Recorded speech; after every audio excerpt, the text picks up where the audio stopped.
The Neighborhood Centers of Johnson County are a local nonprofit in Iowa City. We started in a 3-bedroom apartment here in the Pheasant Ridge neighborhood of Iowa City.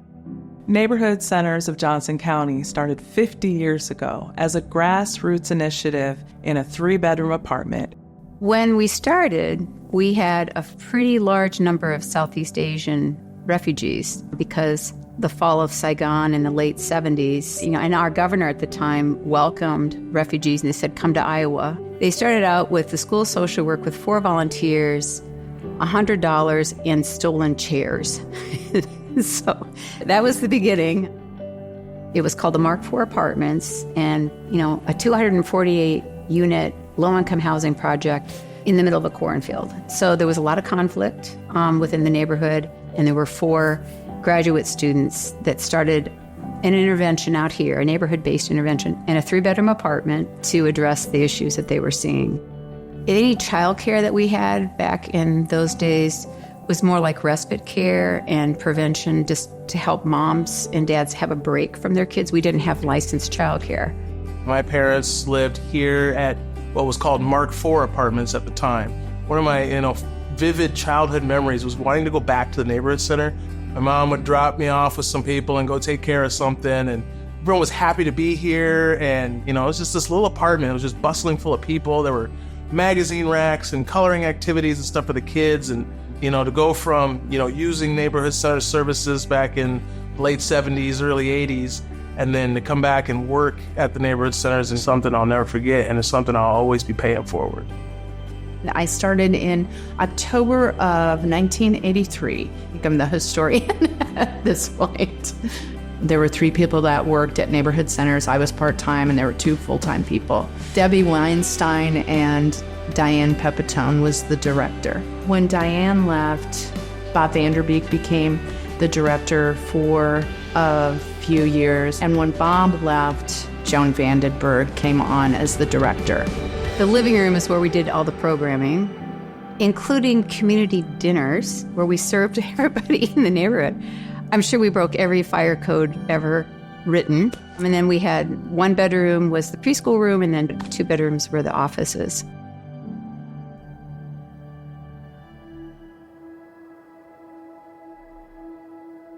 In 1988, I was approached by the Department of Human Services to start a neighborhood center on Broadway Street, because at that time, the Cedarwood Apartments had a very disproportionate number of child abuse calls coming from that neighborhood, and they really wanted to have a neighborhood-based intervention there. We worked with law enforcement and DHS, and we applied for several grants, one being a community development block grant to build the Broadway Street centers.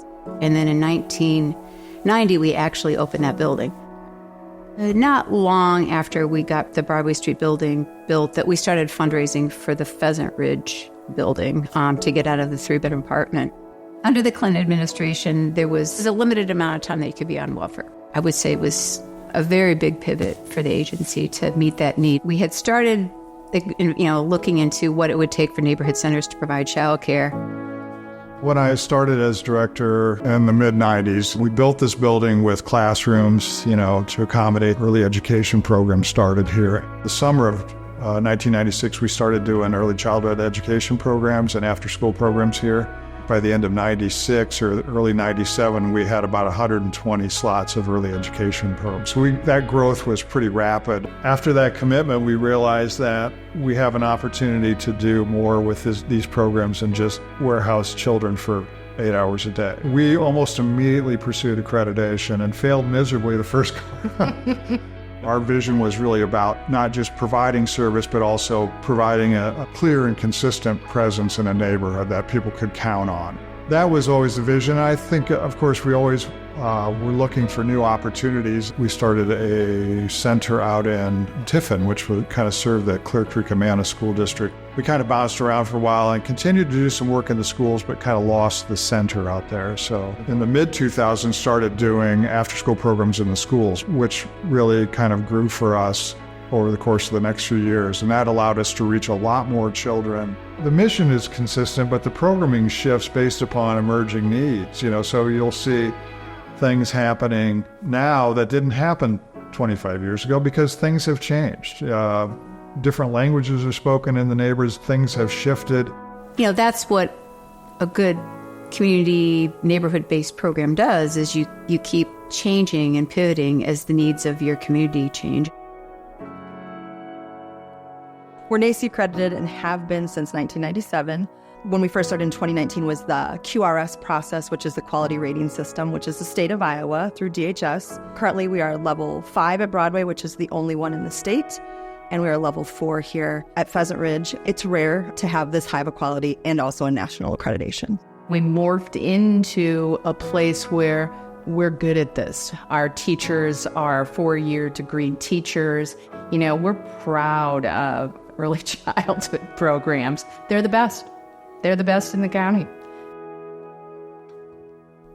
We're really showing that we're not just childcare. We're early childhood education. We're not just babysitters for kids after school. We're running a really quality enrichment program for youth. I am smart. I am smart. I am strong. I am strong. I am loved. I am loved. Positive out-of-school time is a very important aspect of what the Neighborhood Centers does. We have both licensed after-school programs that are located at the elementary schools, but we also do drop-in or sign-up programs for school-age youth and middle school-age youth.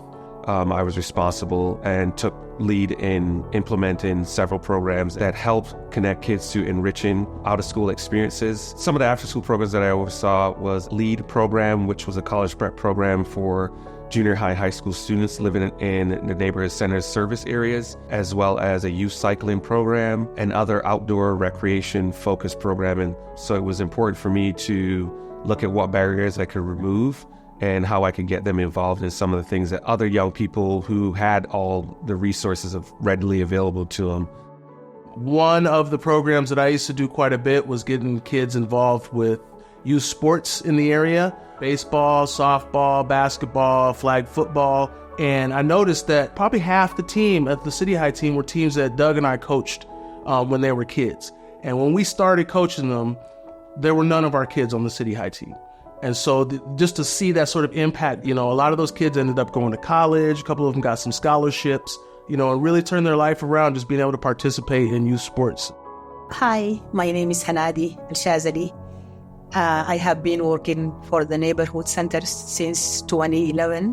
My title is family support worker. I work with Arabic-speaking families. When immigrants come from anywhere to the U.S., they lack knowledge, they lack resources, so they need guidance. So the neighborhood centers does the family support, enroll families who's having children between 0 to 5, and connect those families with resources. I came from Sudan in Africa in 2015. She met me and she immediately have set appointments with me to go for schools, to apply for housing, to apply for everything.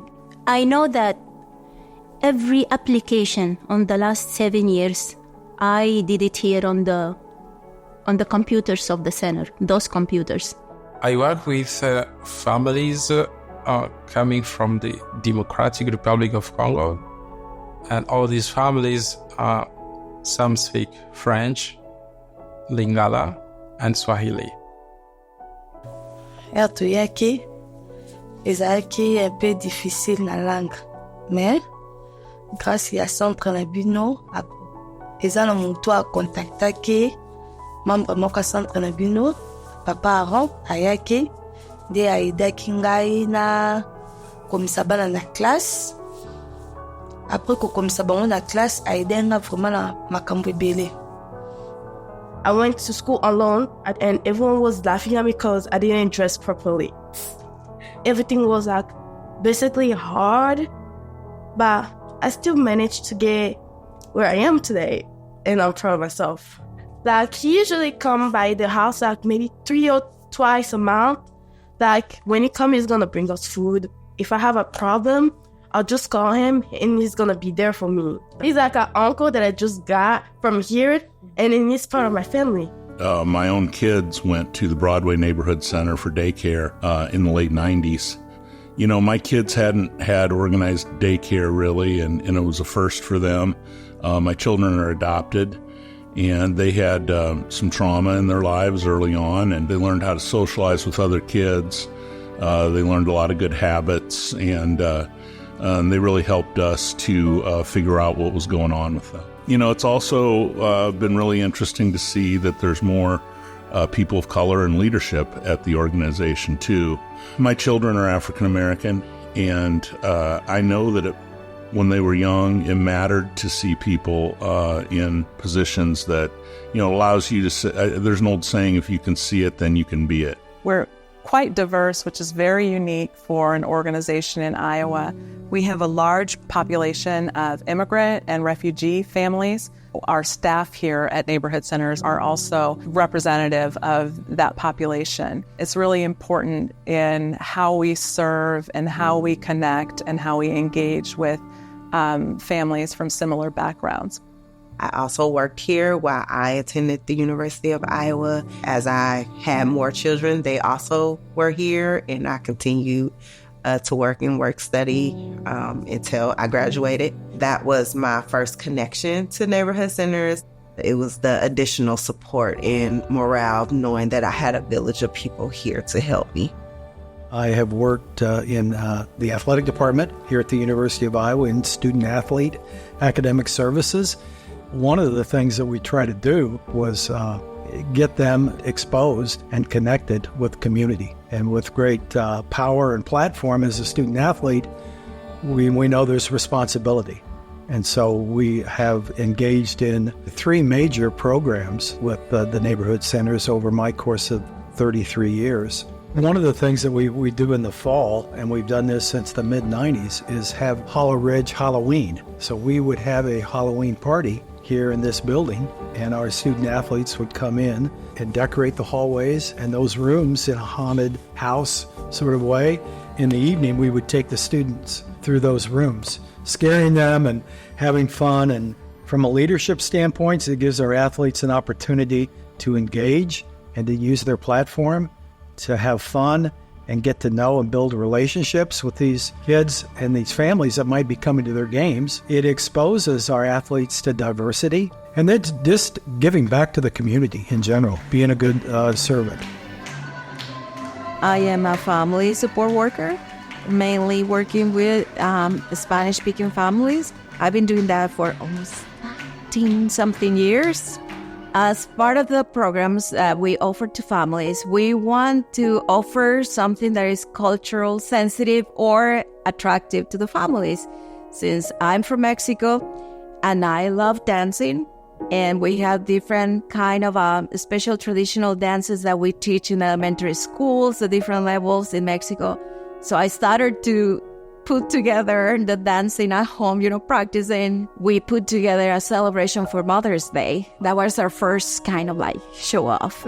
Here, this is what we learn. I actually started in Broadway Neighborhood Center with my kids.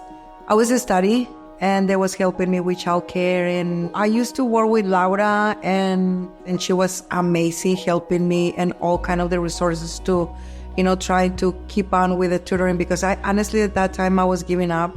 So finally, I did graduate from my GD. I get my GD in 2005. Then Keisha told me there is an open position for a dishwasher or for, serving lunch here. I've been floating pretty much a lot until I get really actually my full-time position for Broadway Neighborhood Center as a teacher. I moved to Iowa City in 1992 from Los Angeles. There were not a lot of people in 92 in this community that looked like me. And so to be living on Broadway and to go to what is still one of the Broadway Neighborhood Center facilities and to see other people that looked like me was refreshing. Outside of going to school, if I did not have the neighborhood centers, I could have gone down a path of finding things to get into that were not good for me. So much of my childhood experiences were centered around activities at the neighborhood center. So it was a very natural progression for me that as I got older, to seek out opportunities to participate in other things with the program or to be able to give back in different ways. I work with people from both Honduras and Guatemala, and I'm a coach for parents. They set the goals and I help them reach them. That information that's passed around amongst the community, when you come here, there's no community. And so everything that I do is for the betterment of a population that I really, really care about. Hanadi started her career and her professional work after 10 years, and I started that immediately.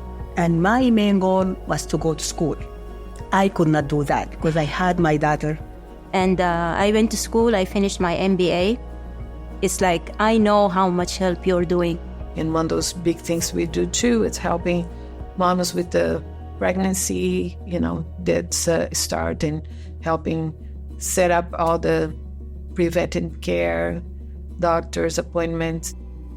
We just really kept dreaming about all of the things that were possible as far as economic development opportunities, as far as bringing artists, some multi-generational programming, bringing public art to this neighborhood and beautifying our space. We have some beautiful murals, got some new picnic tables and painted them vibrant colors that really represent the vibrancy of this neighborhood and community. Understanding that music, food, culture, we need to celebrate all of those things. We get to create that safe space. We get to create and provide. Like our 50th Fest, the idea was to celebrate the culture. Neighborhood Centers is one of the most diverse organizations. The 50th Fest was something new for us. It's not something that we'd ever done before. It was on a much larger scale. It was really inspiring to see. I think we had about 500 people we've estimated show up. We're so excited about the next 50 years of Neighborhood Centers. We're excited about expanding our services, expanding our programs, and really creating a community that thrives together. Sometimes, we have a tendency in this community to take places for granted and to say, well, it's been there 50 years, it's always going to be there. And so I really feel like folks need to do their part in terms of contributing, help either with their time or their money or their talents. We see them on their worst day, we see them on their best day. We celebrate their wins and we help them through their struggles. I want them to know they are capable of doing so many things. Just they need to decide that they want to do it. The neighborhood center was a very big part of my life. I'm a better person because I met some absolutely wonderful people from this neighborhood. I'm so proud of what this organization has been able to accomplish. Happy 50th anniversary for neighborhood centers. Congratulations. You really is accomplishing your mission. Happy 50th anniversary from our neighborhood centers. So here's to another 50 years of celebrating, another 50 years of bringing community. The 50th celebration at our neighborhood centers was wonderful, awesome. I've been here for almost half of Neighborhood Center's existence. I consider myself very fortunate to have been a part of that. Yeah, happy 50th anniversary, Neighborhood Centers. It's been a real honor to work for the Neighborhood Centers over all these years. Happy 50th anniversary, NCJC. I don't know how can I thank you. Thank you very much. I've been here 30 years, and since that time, my nieces and nephews and cousins have been a part, and I will tell you that the impact that you've made on their life is everlasting. So on behalf of the city of Iowa City, we see you. We will continue to support the awesome and amazing work that you're doing. Thank you so much, and happy birthday.